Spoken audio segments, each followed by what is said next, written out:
Queridas irmãs, queridos irmãos, amigos e amigas. Como é bom poder estar aqui com você novamente e compartilhar o Evangelho. Às vezes eu e você, ficamos ansiosos e queremos ouvir a voz de Jesus Cristo. Queremos ouvir suas palavras, queremos relembrá-las. Pois bem, Jesus Cristo falou novamente em nossos dias através do seu profeta Joseph Smith. E as palavras de Jesus Cristo estão aqui em Doutrina e Convênios, o livro que nós estamos estudando este ano. Hoje nós vamos estudar Doutrina e Convênios 78. Esta revelação ela foi dada em Rhyne, Ohio, em março de 1832.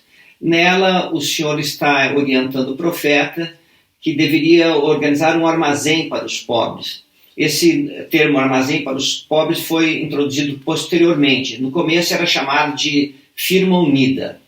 Como funcionava esta firma unida? Alguns irmãos, Joseph e outros, foram chamados para consagrar seus bens, suas propriedades para a firma unida. E o que aconteceu? Eles consagraram um grupo de irmãos, fizeram um contrato sob convênio e consagraram suas propriedades. Eles retirariam o suficiente para eles viverem em suas famílias de todo o excedente. Seria para a impressão do livro de mandamentos e também para comprar propriedades, terrenos, terras para os santos e prover para os pobres. Era maravilhoso. Então era sobre o princípio da lei da consagração, tá bom? E o Senhor deu várias orientações. Uma delas que eu gostaria de compartilhar com vocês está nos versículos 9 e 10. Diz assim: ou, em outras palavras, que meu servo Neil K. Whitney e meu servo Joseph Smith Jr. e meu servo Sidney Ringo assentem-se em conselho com os santos que estão em Sião.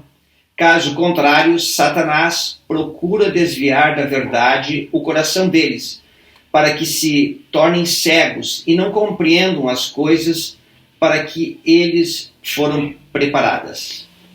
E o Satanás, ele é o inimigo de toda retidão, é inimigo de toda a humanidade, procura destruir a obra de Deus.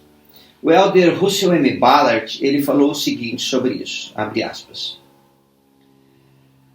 o Senhor advertiu Joseph Smith de que Satanás procura desviar-lhe da verdade o coração, para que se tornem cegos e não compreendam as coisas que foram preparadas para eles. Doutrina e Convênios 78:10. As coisas que são preparadas para eles são as recompensas prometidas da vida eterna, que vem como resultado da obediência.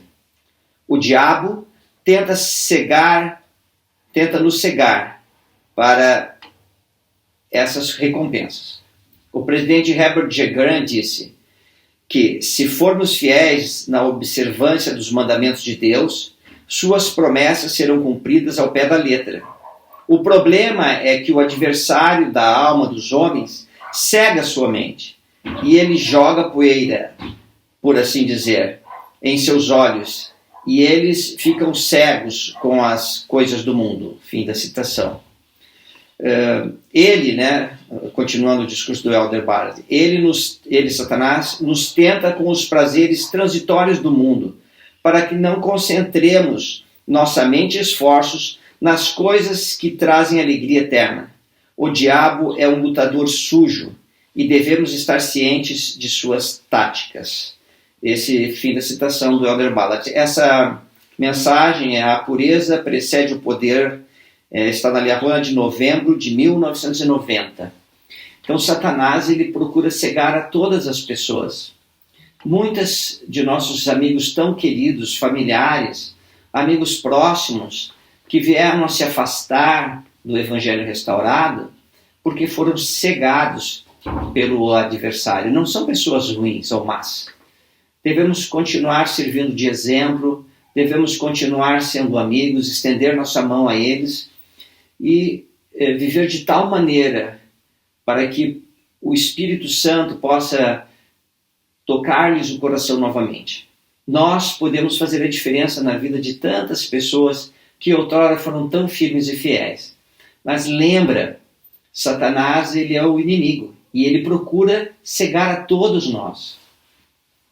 Eu lembro de Alma, que tinha seu filho que se chamava Alma, que depois se tornou um profeta de Deus, mas antes ele ficou totalmente inativo e não acreditava nas palavras de seu pai e pregava contra e fazia muita iniquidade, mas ele retornou.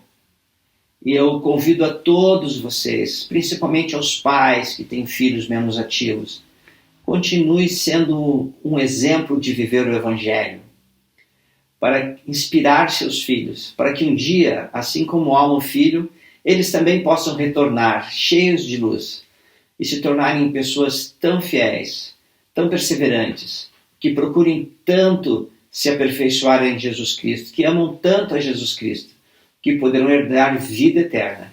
Isso é um consolo, irmãos e irmãs, para todos nós. Muito bem, vamos continuar aqui.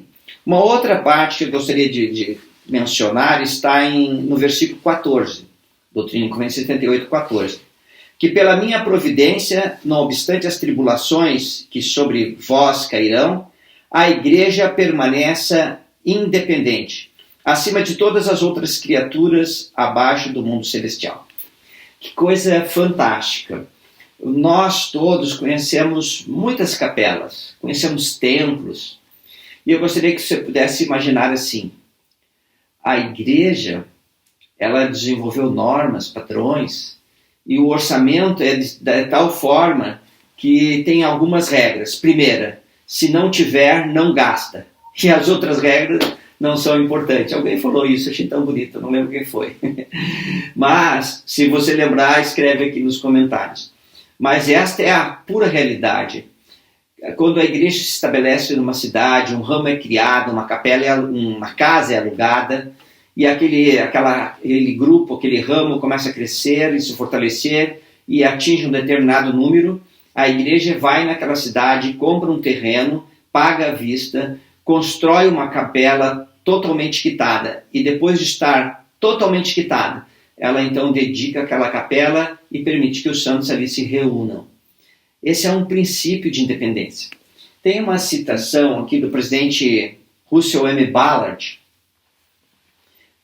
presidente do Quórum dos 12, que ele ensina da seguinte forma, abre aspas. Desculpe, li errado. Eu estou lendo a citação aqui do presidente Russell M. Nelson, tá bom? Que na época era membro do Quórum dos 12. Ele disse assim: o Senhor deu instruções aos líderes de sua igreja restaurada para estabelecer e manter a integridade institucional, para que a igreja permaneça independente. É como eu expliquei. Se não tem, não gasta. Então a igreja é muito previdente em todas essas coisas. Continuando. Enquanto a igreja continua independente, seus membros são encorajados a se unir a cidadãos com ideias semelhantes para fazer o bem. Somos gratos pelos muitos exemplos de serviço heróico prestado em tempos de terremotos, inundações, furacões e outros desastres.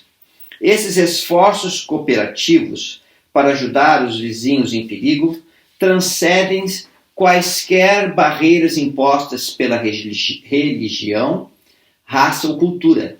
Essas boas ações são o amor moderno em ação. A ajuda humanitária prestada por membros desta igreja é extensa, multinacional e geralmente não é divulgada. Fim da citação. Eu lembro que quando eu residia em Londrina, nós compramos um equipamento para o hospital para fazer aquela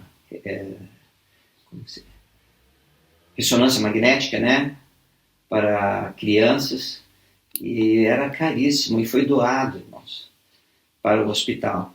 Simplesmente foi doado. E a igreja tem feito muito em várias partes do mundo para poder ajudar as pessoas. Principalmente quando tem esses terremotos, furacões, a igreja tem os armazéns do bispo lá nos Estados Unidos, preparado para mandar imediatamente alimento e para cobrir as necessidades básicas das pessoas. E ela tem feito isso em associação com muitas outras entidades religiosas, com grupos como a Cruz Vermelha Internacional e outras instituições. E nós, eu e vocês, podemos ser bons vizinhos, podemos ser bons amigos de pessoas que não são membros da igreja, que compartilhar coisas em comum, como fé em Jesus Cristo, e como a família, unidade básica da sociedade, né? E coisas assim. E podemos trabalhar juntos para tornar este mundo um lugar melhor para todos, tá bom? Muito bem. Então, para encerrar, tenho aqui uma parte que começa no versículo 18 e vai até o 19, diz assim: E não podeis suportar tudo agora, contudo, tende bom ânimo, porque eu vos guiarei. Vosso é o reino e são vossas as suas bênçãos, e são vossas as riquezas da eternidade. Olha que mensagem fantástica, Salvador. Você quer ouvir a voz de Jesus Cristo? Olha o que ele está dizendo. Não podeis suportar tudo agora, contudo, tende bom ânimo, porque eu vos guiarei. O Salvador está dizendo, tenha bom ânimo. O que é ter bom ânimo? Seja positivo, tenha uma perspectiva eterna, continue firme, se aperfeiçoando em Cristo. Vai lá, certo? E daí ele promete as riquezas da eternidade a todos nós, as riquezas de ressuscitar, de podermos ter um corpo imortal e glorificado e receber vida eterna. Não é maravilhoso? Tudo isso o Senhor promete a nós. O Senhor está dizendo, tem de bom ânimo, continua firme, continua vivendo o Evangelho, não desanima, vai dar certo. No 19, aquele que receber todas as coisas com gratidão será glorificado, e as coisas desta terra seriam acrescentadas, mesmo centuplicadas. Sim, mais. Que coisa extraordinária. Nós, eu e vocês, somos chamados pelo próprio Salvador Jesus Cristo para sermos gratos por todas as coisas que o Senhor tem nos proporcionado, como esta terra, a vida aqui, podemos nascer, ter um corpo mortal e tudo mais. O presidente Dietrich F. Uchtdorf, que na época servia como membro da primeira presidência, isso está na Via Rona de maio de 2014, Gratidão em qualquer circunstância, o título. Ele disse o seguinte, abrir aspas, posso sugerir que vejamos a gratidão como uma disposição, um modo de vida que independe da nossa situação atual. Em outras palavras, estou sugerindo que em vez de ser gratos pelas coisas, nos concentremos em ser gratos em nossas circunstâncias, sejam elas quais foram. Esse tipo de gratidão transcende tudo o que está acontecendo ao nosso redor. Supera o desapontamento, o desânimo e o desespero. Ela floresce tão lindamente na paisagem gelada do inverno, como o faz no calor agradável do verão. Fim da citação. Que possamos exercer essa dádiva de sermos gratos. E aqui o presidente Uchtdorf, ele está nos ensinando sobre ser grato pelas circunstâncias que nós estamos vivendo. Coisa extraordinária, né? Poder reconhecer a mão do Senhor na nossa vida, mesmo nos momentos difíceis. Às vezes as pessoas murmuram em momentos de dificuldade.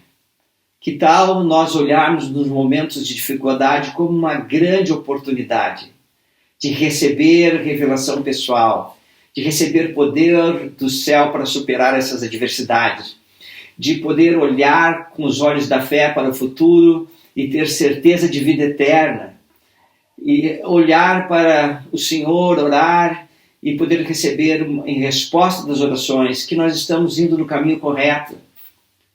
Irmãs e irmãos, tem de bom ânimo, continua firme. Seja grato por todas as bênçãos que o Senhor tem nos dado. Não importa se você seja jovem, de meia idade ou de mais idade. Exerça gratidão. Não importa se nas circunstâncias, no momento da tua vida, estejam difíceis e que esteja passando por grandes provações. Procura ver a mão do Senhor na tua vida nesse momento. E então serás cheio do Espírito Santo. E toda essa tristeza irá passar. e o fardo se tornará mais leve. E você continuará firme no caminho que conduz à vida eterna. Eu sei que muitos passam por muitas provações severas na vida. E a vocês, queridos irmãos, queridas irmãs, que estão nesses momentos tão difíceis, eu gostaria que você soubesse que Jesus Cristo te ama e Ele nunca irá te desamparar. Procura reconhecer a mão do Senhor. Procura reconhecer o amor que Ele tem por você. Procura estar com o coração aberto para se receber revelação e olhar para o futuro com os olhos da fé, porque grandes bênçãos te aguardam. E eu deixo esta pequena mensagem em nome de Jesus Cristo. Amém.